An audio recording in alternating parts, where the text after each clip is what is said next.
క్షుద్ర పూజల కలకలం భయభ్రాంతులకు గురైన ప్రజలు రుద్రంగి మండల కేంద్రంలోని అంబేద్కర్ ఏరియాలో మెయిన్ రోడ్డుపై కోడిపిల్ల మరియు పిండితో చేసిన బొమ్మ, నిమ్మకాయలు, పసుపు, కుంకుమ, అన్నంతో క్షుద్ర పూజలు చేశారని ప్రజలు ఆరోపించారు.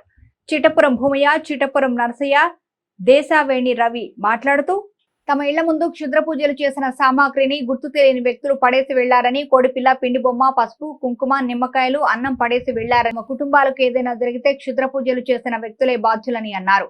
మెయిన్ రోడ్డుపై ఇలా క్షుద్ర పూజల సామాగ్రి పడేసిన వ్యక్తులను సీసీ కెమెరా ఆధారంగా పట్టుకుని ఇలాంటివి జరగకుండా చూడాలని కోరారు.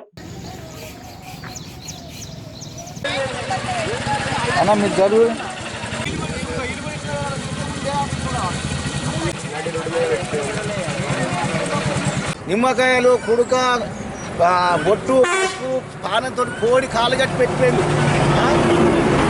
మరి ఈ విధంగా జరిగితే మాకేమైనా అపాయం జరిగితే మరి ఊళ్ళో పట్టించుకోవడం ఇది ఏంటిది? మరి ఎవరిని అడుగుది ఇది? ఇప్పుడు 7 పట్టినాయి, 7:40కి మాకు ఇది అవ్వకూడదు. 7:40కి ఇవాళ 7:40 పొద్దున 7:40కి మేము 5 గంటల నుంచి రోడ్డు మీద ఉన్నాము, తిరుగుతున్నాం, పోతున్నాము. ఈయన 30 వేసుకున్నాము, అల్పుతం చేసుకున్నాం. ఆడకడలు అందరూ ఇవాళ ఎలక్షన్ రోజున అట్లా చేసిపోయింది. మరి మేము మనుషులమా, మరి గాడిదమా, అలా కెట్ట కనిపిస్తామా? పారేసుకుంటే 3 బాధ అక్కడ వారేసుకోవాలి. ఒక అంటారు సాంప్రదాయ ప్రకారం, లేకపోతే ఆయన ఒర్రెల్లో వంతన వారేసుకోవాలి. బిరుకోవాలి. ఈ ఇళ్ళలో ఎందుకు వారేస్తున్నారు? నిండు ఆమాసనాలుగా మన ఎక్కిలిపురం రెడ్డి ఇంటి ముంగడ పెట్టిపోయినట్టు ఇట్టనే.